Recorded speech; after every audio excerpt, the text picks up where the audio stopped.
talking about summation, spatial versus temporal. With the spatial summation, there are multiple neurons going into the dendrites of another neuron.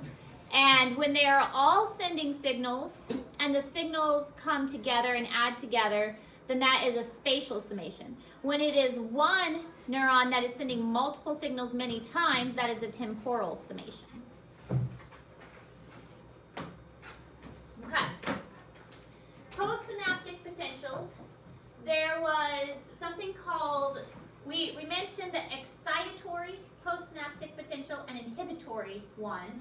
How there's some that can excite it to make it progress or inhibit it to make it not move on. Is the inhibit that cancels? Yeah.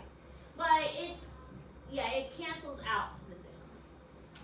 So there's also something called a grand postsynaptic potential. With the grand postsynaptic potential, it allows the axon helix, and that is the part that gets ready to lead into the axon, and it gathers all the signals together to reach the threshold an action potential needs in order for it to occur. So if it gets high enough that an action potential can actually travel down the axon, then we call that a grand postsynaptic potential. If the grand one is not great enough to reach the threshold or moves the axon helix membrane potential away from the threshold, no action potential, no signal is going to get passed on. So that's what this is showing here. So here's a grand one. All of those things got added together, summation, and it did reach that threshold, so then the all or nothing event happened. Because once that threshold was reached, boom, all those gates opened, those sodium channels allowed the sodium to come in, followed by the potassium ones, and all of that caused depolarization, and we have our action potential. So this was a grand postsynaptic one that actually allowed for the signal to transfer. And here we can see another one. But in this case, there was not enough to reach the threshold, so our threshold of -55. There was signals coming in, there were signals being received, but it didn't accumulate enough to reach that threshold, and so no action was taken and nothing was passed down the axon. Does that make sense? Yeah.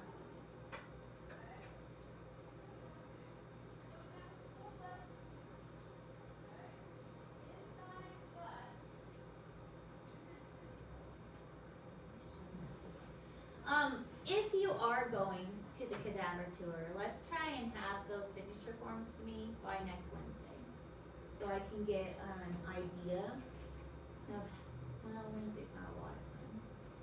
What's the date next Friday? I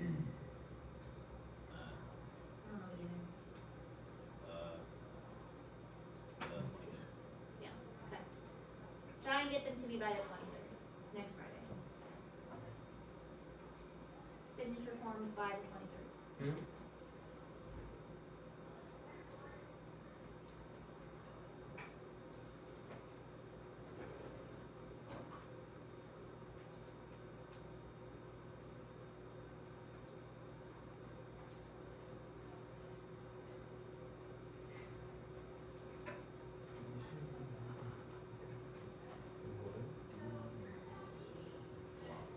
Serious, my shoulder came out last night. Came out? Like out of socket? That's not good. Okay, get it back. It went back in on the floor. Sounds painful. The one that you wear the brace on? It's the one that was already injured, so there's no more leg room, so it can kind of. How did you injure the first time? I was trying to tackle somebody, and the stick ran in my arm. Apples? Okay, for that. Yeah, and so I never got it fixed because I didn't get surgery and Almost there. stop it because the doctors were like, "Oh, you have to get it," but You're playing it right now, dude. because there's no pain. There is right now. It's a little stiff. Yeah. But that's the first time it's happened in a year and a half since the injury. I've been trying to do a lot to keep it, Keep it in. strength and muscles around it. Mhm. Some physical therapy and stuff. Pretty much just weightlifting. Supposed to like strengthen my back and shoulders. Man, that sounds painful. Yeah, I was just You gotta lying, take care of yourself. I was just lying on the ground. Like after it happened, it's out. Like I knew the feeling, and I like rolled around and it just went. And I was like, Well, at least it didn't have to like be like all pushed in. Yeah, both times that's happened where it popped itself back in. that's good. That it wasn't out like just like dangling. That would be unpleasant. Yes. I would reckon. Even more unpleasant. None of it sounds pleasant. Alright, so gap junctions. Now, think back to when we learned about cells. I mean, you have to kind of think back a little bit. Cells can be connected to other cells by a variety of ways. There are proteins that adhere cells together that make them stick together. And then there are tight junctions, but then there are also these things called gap junctions.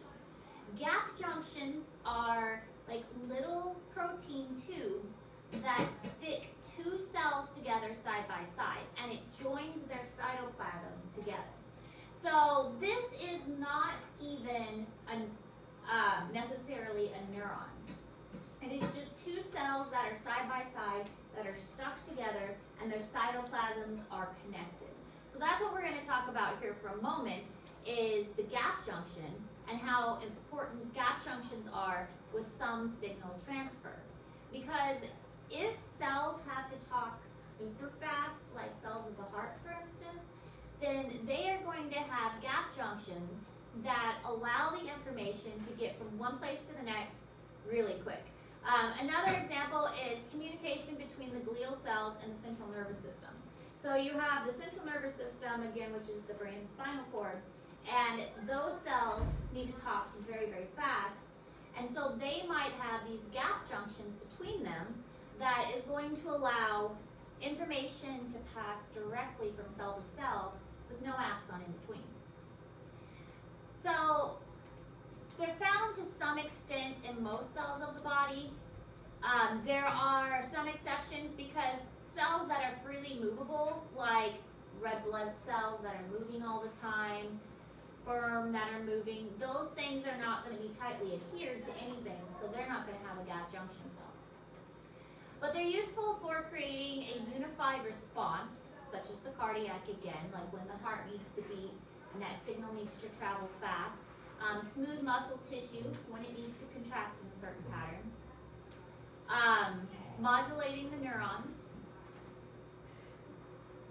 And communicating between the glial cells. And this allows the cell membranes to have direct contact with one another. No nerve is going to be required for this.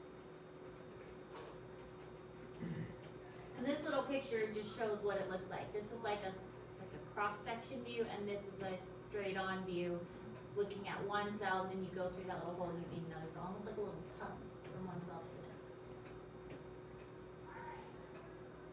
So here's another way to visualize the gap junction. Here's like 3 cells side by side, all with gap junctions that are connecting them. So these gap junctions are basically like little tunnels, and they can open or close depending on the needs of the body. So this one is closed, this one's closed, this one's open, and there can be multiple ones usually in the same area. So with those gap junctions, it's just another way for the signal to get passed. It's just a faster way to do it. Now it gets, I want to say a little more confusing, but before we were talking about, okay, the signal is coming into the neuron in from the dendrites to the nerve cell body. So that's what we were talking about previously. Now we're looking at, okay, we're at the end of the axon. The action potential has reached what's called the synapse. And so now, how does that signal, and we kind of talked about it a little bit yesterday, that's when I was drawing those pictures on the board. How does it change from an electrical signal to a chemical signal? How does that chemical signal cross the synaptic cleft? how do the receptors pick up that chemical signal, and then how does that get transferred back to an electrical signal again? So that's kind of what we're getting into now. The properties of the transmitter do not determine its effect on the postsynaptic cell. So the transmitters itself aren't the important part. It's really the receptors that are determining what's going on, whether a transmitter is excitatory or inhibitory.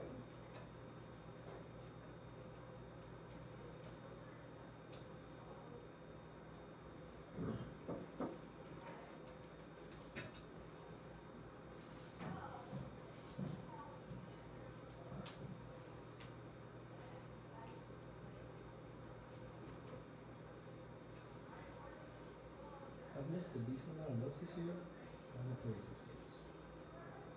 Just this semester? Or like year? This year. No, I could make it worse. Okay. I missed my share of notes. I'm sure Blake and Brandon might have like 50 Cool. pages of notes. I'm hoping to write a book. Physiology. They give Oh, me I a got book. 6. I'm gonna publish this. I'm gonna do it for myself. 6. That's the restart Where you at? business. 6 6 what? pages. Don't you restart every chapter? Yeah. Last year in biology I had, I think, Like, do you, or you just 57 restart it? pages of notes. Yeah. That sounds about right. So What'd you finish with? 57 pages in biology. I bet I've missed by 10. I restart every subject, so I can just go back to it and You just do like a Google Doc. just label it like no waste nothing system. When I got my iPad, I found an app called Good Notes, and it's like a notebook that you can actually like write notes. And I kept thinking, man, this would have been so helpful in college. I could have a different digital notebook for each class and just write notes that way. Then I could like draw little pictures. There's different colors. There's highlighters, and you can do all of that in this Good Notes app. And I could have a different one for each subject, and if I needed to draw like a little diagram, or you can also like cut it out and then move it around and insert pictures, and so cool. Alright, anyways, so a neurotransmitter must, and this is the definition for it, so a neurotransmitter must be synthesized and released from the neuron. So these are like the chemicals, again I keep saying acetylcholine because that's the example you guys are familiar with. Must be synthesized and released from the neuron, found at the presynaptic terminal. Now there's the presynaptic and the postsynaptic. So presynaptic is this one, postsynaptic is down here. The signal just came from the axon. Presynaptic, here's our cleft, the little gap, and here's our postsynaptic, the next cell. So those are what the terms mean. Presynaptic, postsynaptic. The signal is traveling this way. Have some effect on the target cell when applied externally. So here's our target cell. Be blocked by the same drugs that block the synaptic transmission, and then be removed in a specific way. And with acetylcholine, we talked about acetylcholinesterase, the enzyme that dissolved it, and also that acetylcholine kind of diffused out. And then I put this in Google Classroom for you because I thought that was a lot to write down. Now this you don't have to write down, but this was just some classical transmitters and non-classical ones. Non-classical, I think it's more referring to things that are maybe man-made, such as nitric oxide, carbon monoxide, those kinds of things. Classic ones are more, this is in our body, these are internal sources that our body is used to.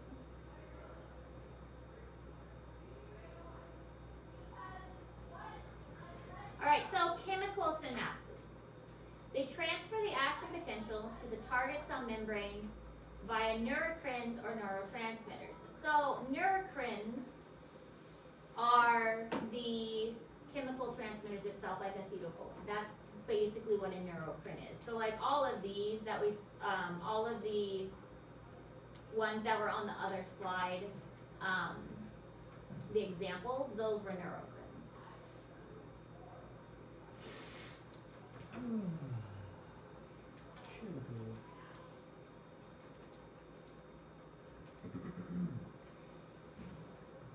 And like I said, I do think it's gonna get a little bit easier after this part of notes, because we're gonna move on to this is the brain and this is what the brain does, which like, I think is more interesting than this. So, this part of the brain is responsible for this.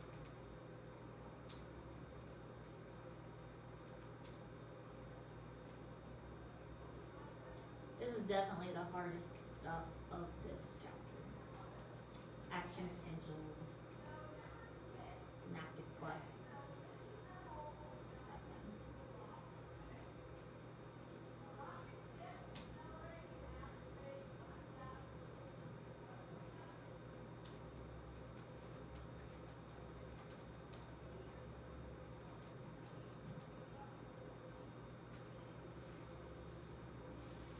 So the neurons secreting the chemical signals are the presynaptic neurons. So that's what we've been talking about, the one with the action potential. They're the ones secreting it. The cells receiving the chemicals are the postsynaptic ones. And then of course we have the cleft, which is the gap in between. So presynaptic, postsynaptic, and cleft. So this is kind of just giving the terms and defining the terms.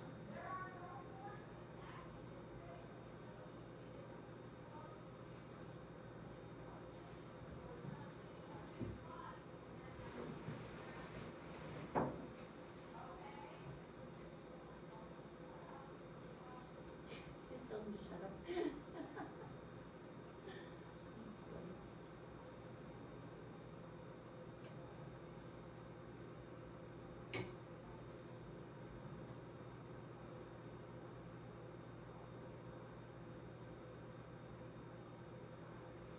Alright, so the process, physiologically, that's a fun word, the process of converting the action potential, which was electrical, at the synaptic bulb to a mechanical event that causes it to release neurotransmitters, which is a chemical, that creates a membrane potential, which is again electrical, on the other side of the postsynaptic side.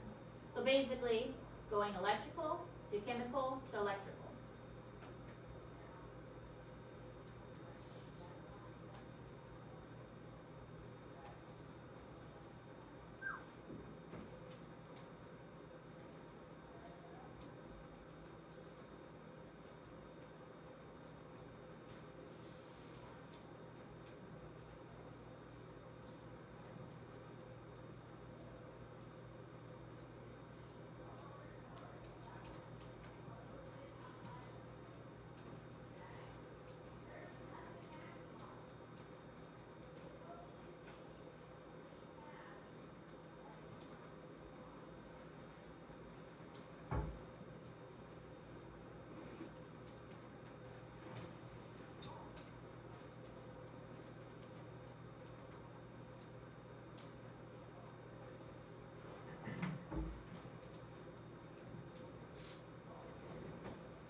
I like Yep. No, you're good. Sometimes it's hard to tell.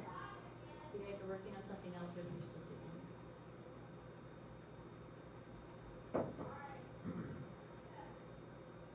Good. So, presynaptic, postsynaptic. Presynaptic, postsynaptic. This is showing it close up. So electrical signal, this is a more of a gap junction here, because it's really, really closely connected. This is the synaptic cleft. So if you have a gap junction and it's tight, then the signal may just travel electrically, and that's what this is showing. Those proteins on the left. I'm confused. Okay. The reds. On the reds, Those are like these. chemicals. So the dots are representing this, the neurotransmitters, and this is one type of But they travel. Those aren't. I can't. Gap junction channels. I just assume Yes. they're proteins.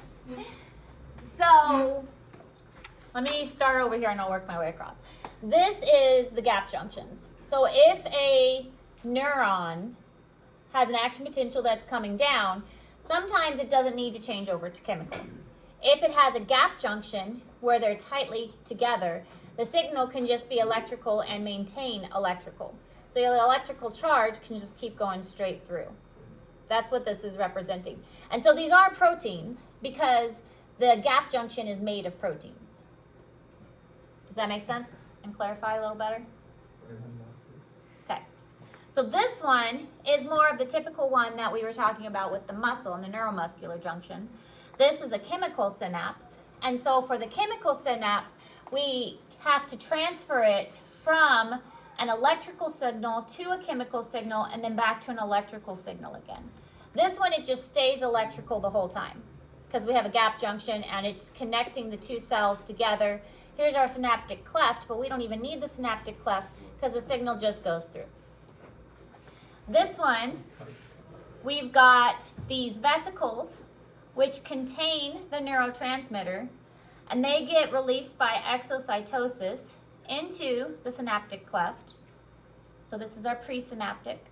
Here's our neurotransmitters, and here's our receptors, also types of proteins.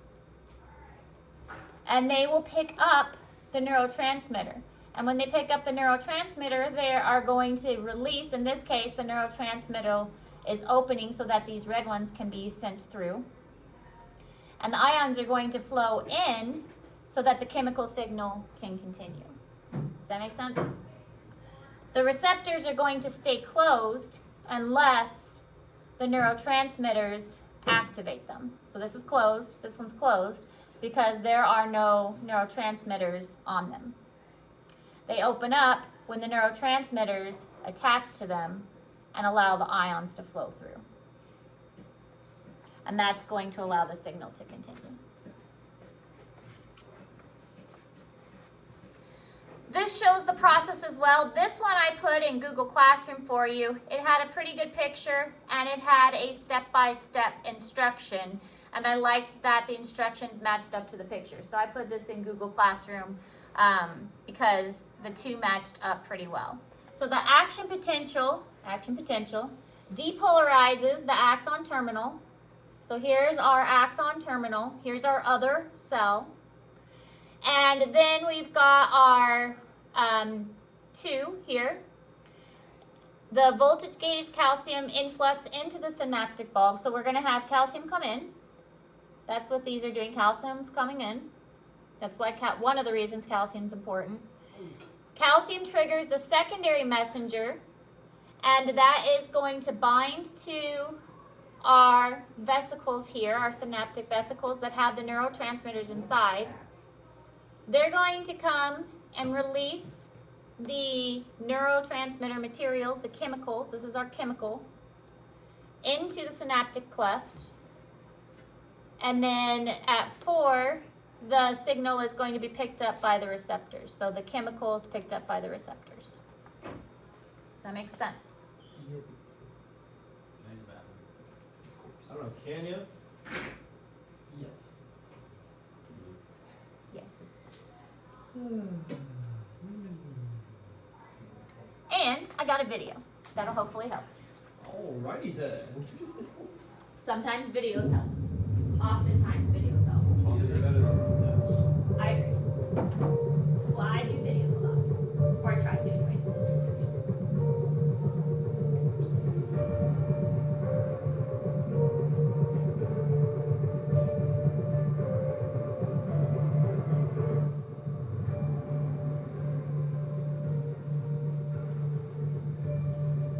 When the action potential reaches the terminal end, calcium voltage dependent channels open, and calcium ions enter into the neuron. When calcium binds to the vesicles which contain chemical secretion called neurotransmitters, the vesicles carry neurotransmitters toward the presynaptic membrane.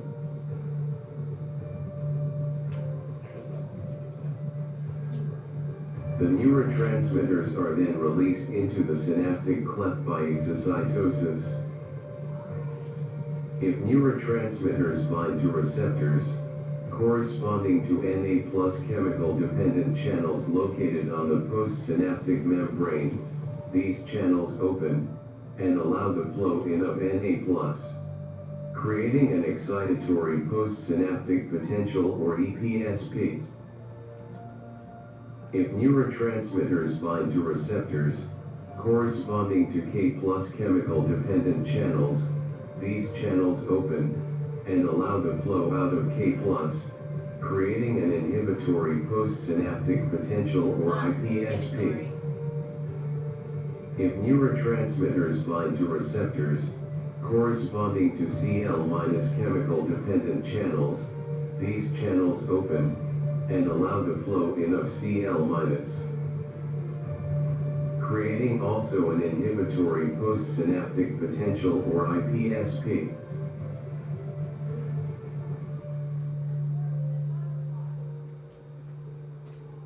After transmission of the nerve message, the neurotransmitters that remain in the synaptic cleft can be recaptured by neurotransmitter transporters located along the plasma membrane of the terminal end, to be recycled and reused again, or degraded by specific enzymes. This is Stephen Hawking. Is it? It seems like it could be. So, when I do some of these videos, I pick them out in class, so I don't have the actual sound on. I just have the captions. And so I don't often hear what the voice is, but I read the captions and I'm like, okay, the captions are right. The video is accurate. Yeah, he was waiting till you got back. So I don't always know what the voice sounds like. Stephen Hawking has fun. Yeah, you wish I was here. Alright, but the video was accurate and it just explained the processes.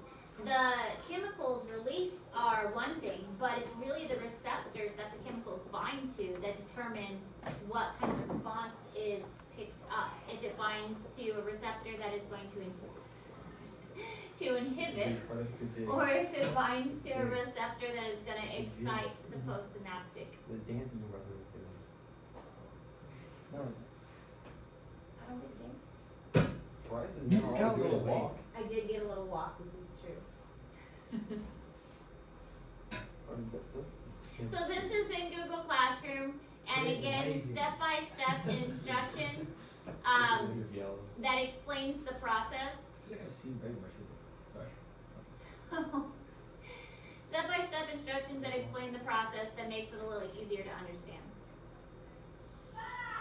Oh, who's that?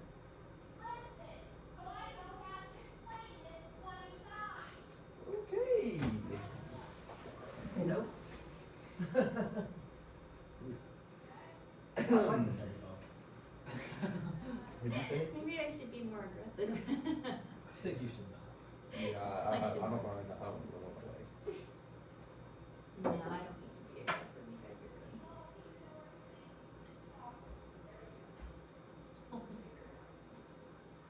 Kids nowadays, I'm used to getting yelled at, so then they just start. We just drone it out. Yeah, we didn't really listen to her voice. We just listen to what she was saying all the time. Huh? You didn't listen to her voice, just listen to what she was saying.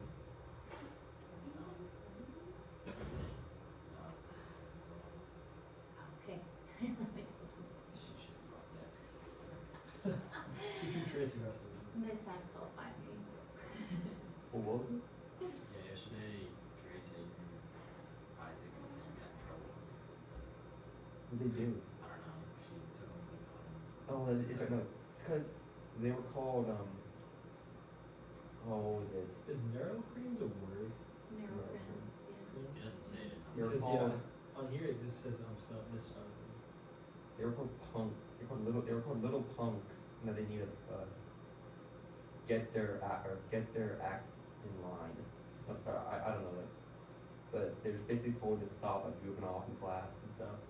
Because apparently they were putting their papers on top of the fridge instead of putting them in the tray to turn them in. So No, yeah, they want to put him in a folder. yeah, they were putting them in the fridge. They're putting them on the fridge. So yeah. It's crazy how, like, ooh, that's class. It's very The difference in like just a couple of years, like kids growing up. I agree. There's a lot of maturity differences that a couple of years. Like I'm immature, but like In certain I areas. know when to like lock in a little bit, you know. Yeah. I do worry, honestly, how that group is going to do on pedagogy. Yeah. I worry about that. And like the 8th graders, this year it's terrible. Ooh. Should've beaten me. Fifth grade wrote a love letter to Kindle in English. What? I wrote a breakup letter. I wrote one for my tech news that ran away. I said I was like we have to wake up with you stink. Who? No one. I was just like I tried to make it funny. Uh-huh. And I read Should it's have given Mr. Mackey. it's all I read one about Mr. Mackey. I know. Wait, what was this? In creative writing, we were writing love letters to Valentine's Day. And I was like, you haven't showered in 2 weeks. Well, it's Oh, definitely creative. Yeah, I didn't know what to write about. And I was like, I don't really want to write a love letter. And then You should let my have teacher one read it. done. So I just made it funny. Like all of the stuff. Is crazy. I created a character at the beginning of the semester in Cocaine Deer. Like, you know how there's Cocaine Bear and like Shark? Yeah. It's Cocaine Deer. He's like the main character in all the stories that I write. It's like a trilogy. Bambi on. Yeah. Bambi's on. Now I'm intrigued. We go Like a home. sci-fi Why? story. Yeah. Why do I want to go home? God, Okay, and man. got an epic. He doesn't want to be home instead of at school. One more. People. Now I'm Cocaine intrigued. Bambi. You want to learn this? This is a giant deer. He's like 270 pounds. He's got 30 points. 6'4", 200. You kind of pure muscle. Shred. Alright, so I know you guys mostly have this written down already, but the neurocrines are the neurotransmitters and a type of cell signaling. We've been talking about electrical signaling, but there are other signalings in the body. Amount released depends on the frequency of the signal. So if the signal is coming faster, more of this can be released. There are different classes, and again I highlighted acetylcholine because we've talked about that one, but amino acids, peptides, purines, gases, lipids, amines, all of those are different examples of neurocrines. Receptor types, there are different receptor types like that video showed. It determines the effect on the postsynaptic membrane.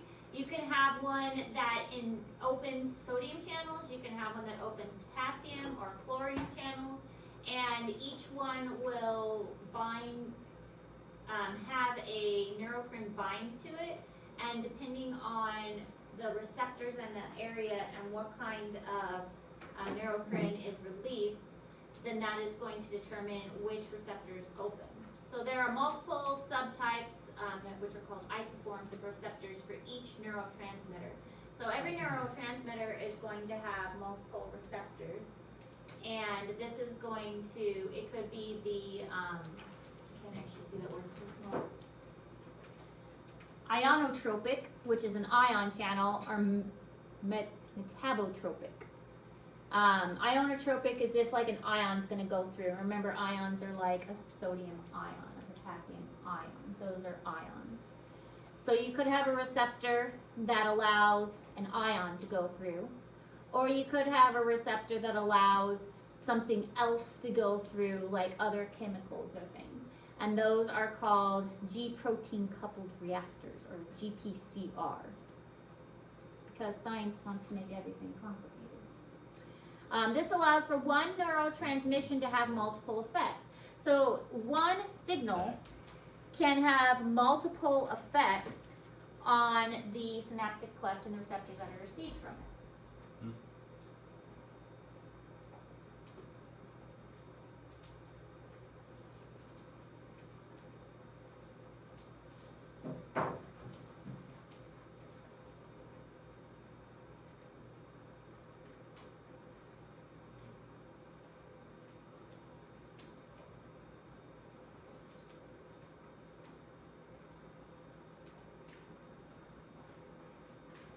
Cheers.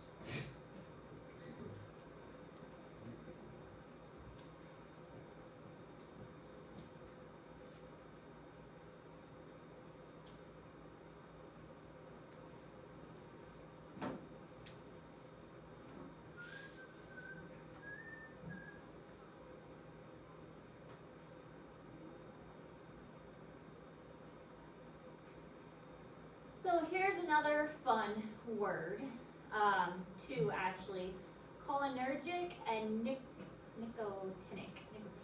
Cholinergic and nicotinic. Cholinergic, and these are like a category of receptors. So now we're talking about the receptors that are picking up the neurocrines that are released. So there's a group of receptors that are called cholinergic, and these respond to the transmitter acetylcholine and are mostly parasympathetic and can be divided into this nicotinic or muscarinic, and we'll get into what those are in a moment.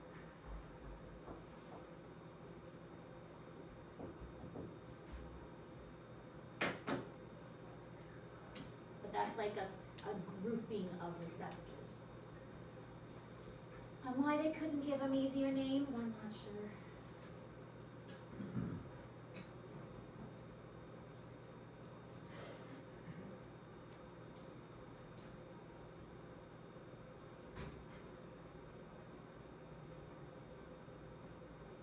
And the nicotinic receptors function with the central nervous system and the neuromuscular junctions, and then the muscarinic. So this one is like the main group and can be broken down into these two. So think of like a flow chart. It starts off and then it breaks into two sides. Breaks into these two. And both are the peripheral and the central nervous system.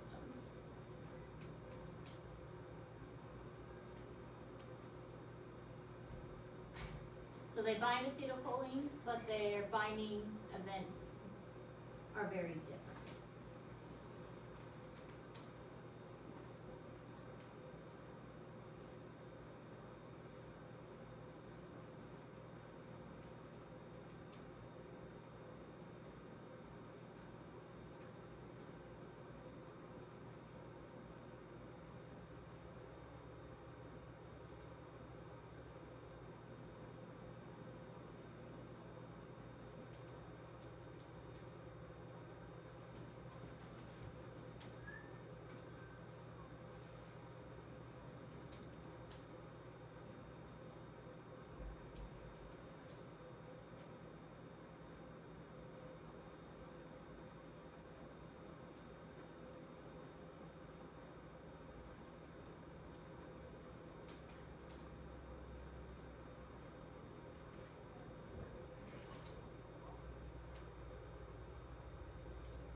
We have school next Monday.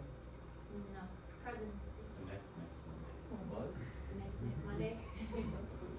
Not next Monday, but the next. I figured, right? I figured you It's the would. 24th or the 26th. All right, I think we're gonna do this slide and then we'll call it good for today. Monday, what did you say? Adrenergic are receptors that bind epinephrine and norepinephrine, and mostly our sympathetic nervous system. Adrenergic. And again, it's referring to the receptors of the postsynaptic receptors that bind epinephrine and norepinephrine. Does that sound familiar? What's epinephrine? Epinephrine's an epinephrine. Hmm. Yep. So they can be used as medications too. What's the difference between epinephrine and norepinephrine? I'm not sure. I think one stimulates and the other inhibits.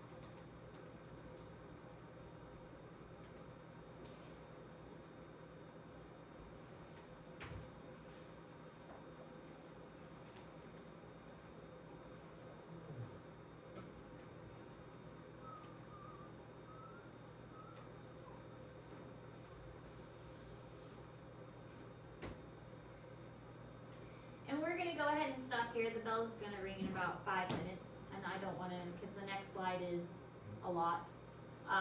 So we'll stop here. Tomorrow, we will do our, suicide prevention thing. Our what?